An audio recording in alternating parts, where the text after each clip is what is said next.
ایک ظالم بادشاہ کا سبق آموز واقعہ۔ ایک ظالم اور جابر بادشاہ تھا۔ وہ انتہا سخت تھا کہ اس کے خوف سے پورا شہر تھر تھر کانپتا تھا۔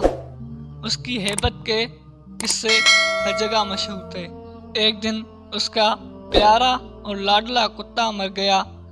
بادشاہ کو بہت افسوس ہوا اور اس نے اعلان کرا دیا کہ کتے کی موت پر سب لوگ میرے دربار میں حاضر ہوں۔ اگلے دن جب کتے کو دفن کرنے کا وقت آیا تو پورا دربار کھچا کھچ لوگوں کے ہجوم سے بھرا پڑا تھا۔ بادشاہ یہ سب دیکھ کر مغرور ہو گیا اور اس نے سوچا کہ وہ لوگوں میں کتنا مقبول ہے۔ جب بادشاہ کی اپنی وفات ہوئی اور جنازے کا وقت آیا تو ایک آدمی بھی شہر سے شریک نہیں ہوا۔ بادشاہ یہ سب نہیں جانتا تھا کیونکہ وہ تو اسی ہی خوش فہمی میں مرا تھا کہ سب اس کو بہت پسند کرتے ہیں۔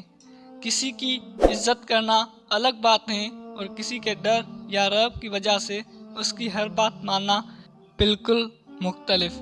کوشش یہی کرنی چاہیے کہ لوگوں کا دل جیتا جائے اور ان کی مدد کر کے ان کے دل میں گھر کیا جائے۔ عزت ایک ایسا جذبہ ہے کہ جب انسان کسی کی عزت کرتا ہے تو مرتے دم تک اس کے لیے کچھ بھی کر سکتا ہے۔ عزت پیار، محبت، شفقت اور نرمی سے حاصل کی جاتی ہیں، نہ کہ سختی اور ڈانٹ ڈپٹ سے۔ امید ہے ناظرین آج کی ہماری ویڈیو آپ کو پسند آئی ہوگی۔ ویڈیو پسند آئے تو ویڈیو کو زیادہ سے زیادہ شیئر کریں اور ہمارے چینل نجف علی ٹی وی کو لازمی سبسکرائب کریں۔ زندگی رہی، صحت رہی تو ملیں گے اگلی ویڈیو میں، تب تک کے لیے اللہ نگہبان۔